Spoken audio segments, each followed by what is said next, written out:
প্রোগ্রামে। হক তরিকত হিসেবে ইসলামিক একনিষ্ঠভাবে চরমনায় হিসাবে কেমন আলেম হিসেবে জানেন?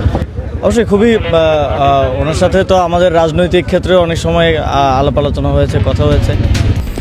প্রিয় দর্শক, গতকাল ফেসবুকে ঘোষণার পর আজ বাদ ফজর চরমনাইয়ের ঐতিহাসিক মাহফিলে যোগ দিয়েছেন সাবেক উপদেষ্টা আসিফ মাহমুদ সজীব ভূঁইয়া। জানা গেছে এটাই ছিল চরমনাইয়ের ময়দানে তার প্রথম আগমন।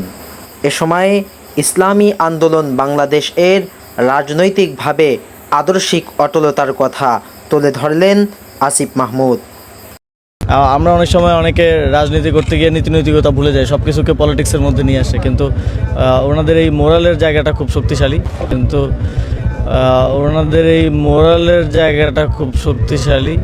আমি সামনেও চেষ্টা করব ভবিষ্যতে আরও আসার এই সুন্দর হকপন্থীদের কাতারে চরমনাইয়ের শায়েখদেরকে কিভাবে দেখেন তাদের রাজনৈতিক বিশ্লেষণ, সে কথাই তুলে ধরলেন সাংবাদিকদের প্রশ্নের উত্তরে। অবশ্যই খুবই ওনার সাথে তো আমাদের রাজনৈতিক ক্ষেত্রে অনেক সময় আলাপ আলোচনা হয়েছে, কথা হয়েছে।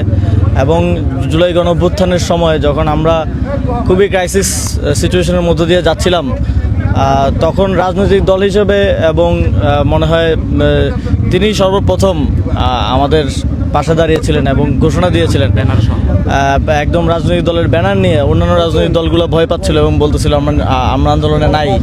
তখন ঘোষণা দিয়ে এসছেন, সেই জায়গা থেকে একটা আন্তরিক সম্পর্ক একদম মনের গভীর থেকে আমাদের তৈরি হয়েছে এবং এটা সামনের দিনও বাংলাদেশ বিনির্মাণের ক্ষেত্রে আমরা একসাথে কাজে লাগাবো। প্রিয় দর্শক, 11 দলীয় জোট ভেঙে যাওয়ার পর চরমনাইয়ের শায়েখদের সাথে তাদের সম্পর্ক কেমন চলছে, এই প্রশ্নের উত্তরে তিনি বলেন, না, আমাদের এই সম্পর্ক তো গণঅভ্যুত্থান থেকে তৈরি, এই সম্পর্ক রাজপথ থেকে তৈরি, এই সম্পর্ক থাকবে ইনশাল্লাহ। ঐতিহাসিক চরমনাইয়ের মাহফিলে পূর্বে এসেছিলেন কিনা, নাকি এটাই প্রথম, এই প্রশ্নের উত্তরে তিনি বলেন, দূর থেকে অনেক সময় দেখেছি, আসার ইচ্ছা ছিল, তো এবার সুযোগ হলো, আল্লাহ সুযোগ করছে। কেমন লাগলো? ভালো অভিজ্ঞতা হয়েছে, এখানে নতুন ধরনের অভিজ্ঞতা হয়েছে। প্রিয় দর্শক, নির্বাচনের আগে রাজনৈতিকভাবে যে 11 দলীয় ঐক্যজোট তৈরি হয়েছিল, সেখান থেকে ইসলামী আন্দোলন বাংলাদেশ কেন সরে দাঁড়ালেন, সেই প্রশ্নের উত্তরে আসিফ মাহমুদ বলেন, আমরা তো জোটে আসলে পরবর্তীতে একদম শেষের দিকে এসেছি, তো এই পুরো প্রক্রিয়াটার সাথে আমরা যেহেতু ছিলাম না, তো এটা একটু বলা মুশকিল। তবে অবশ্যই আমি মনে করি যে জোটটা থাকলে আমরা অবশ্যই আরও শক্তিশালী রূপে হাজির হতে পারতাম।